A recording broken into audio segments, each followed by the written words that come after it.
Okay, so what's happening today is that I am going to be putting up some drywall sheets. I cut them to convenient sizes so it can fit in my truck. And as you see here, I already have the wall insulated and I have my electrical outlets placed in there. This is that brick wall that I was telling you about, and I got my stud wall framed up. So I'm going to install these drywall, half-inch drywall panels, and at least get this wall done, and then I'll go and I'll work on this wall here another day when I get another load of drywall. Okay, I'll give you an update as I go.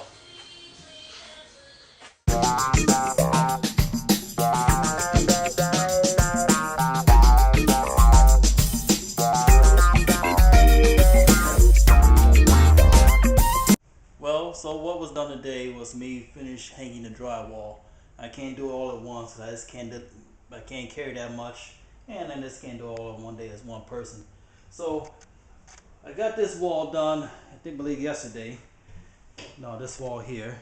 And I did this wall today and did over here. So the next step for the drywall will be to mud it all up and sand it down, but I'm gonna wait till I finish the drywall all together before I do that.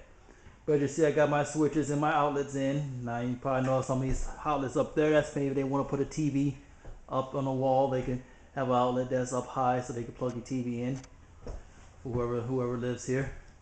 And then this room is practically complete. I gotta put me a little circular piece of drywall in there. That was an old exhaust vent for the range. Never did work right, so that's being closed up and it'll be transferred over to the other room. I have to do the floors, put some trim down, maybe put some trim around the windowsill, and paint. Oh, and the light fixture up there, and there's some little minor touch-ups here and there. So yeah, this room is about done. Next I will be working with this area, which I've already started. You see I put some framing members there to close up that, what was that? That was like an inset shelving system that was built into the wall. So that's been taken out and put some 2x4s in there so I could be able to hang some drywall and cabinets. Also I put a 2x4, I would say that's something to hang my cabinets on. And so when I do that, then I'll be able to have the cabinets secure without them going in the brick. And I'll put a few drywall pieces here. And if I remember correctly, I gotta put me some furring strips to bump that out some. And then we'll do the floor and put the cabinets in. So yeah, it's coming along.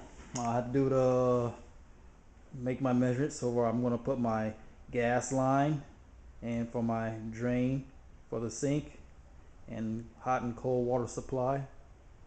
Maybe I'll even put one over here for a refrigerator. I just not thought about that. I'll probably put a little half-inch pipe here, water supply here for the refrigerator for the ice maker. And then I gotta figure out what I'm gonna do about this area here. I don't know if I discussed that with you before. We had a hardwood flooring here, and then it dropped down, and the original owners seem to just built it up, putting some roofing felt. So it's like almost a quarter inch or 3/8 inch, a quarter inch or 3/8 of an inch lower than the hardwood floor. So what do I do? Any suggestions? Let me know. I can't go up underneath and raise it up. That's too much trouble. But maybe I'll take this felt up, get to the hardwood floor, take it up, put the felt down first, and then put the hardwood floor on top of that, and that will raise it up to match that. Or take a simpler route, and since it's already nice and level, let's put some tile over it for the kitchen, which is what I'm thinking about doing. But if you have any suggestions, feel free to make a comment, let me know, send me an inbox. Okay, thanks for watching. Alright, so I'm back today working in this master bedroom, or I should say the third bedroom. And remember, I had the drywall up, and I already got most of my seams taped up. Now what I'm going to do is do the mudding. So I have my trowel here, and I got my mud pen there, and of course I'm using the camera with one hand. So just to give you an idea of what I've been working with.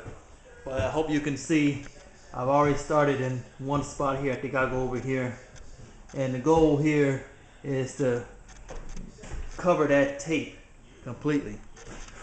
So I'm gonna come down here, and I will be getting this out of my mud pan, but since I'm working with one hand, it's kind of difficult.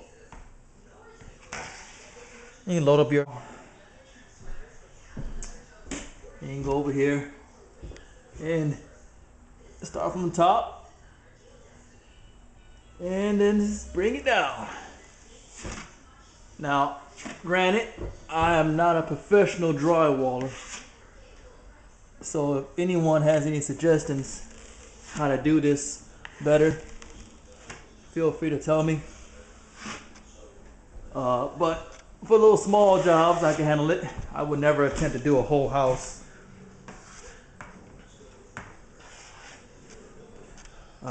But I have some experience doing this drywall. And what's gonna happen is that I'm gonna end up sanding these joints later. But this gets a nice smooth coating, and I learned too not to be afraid to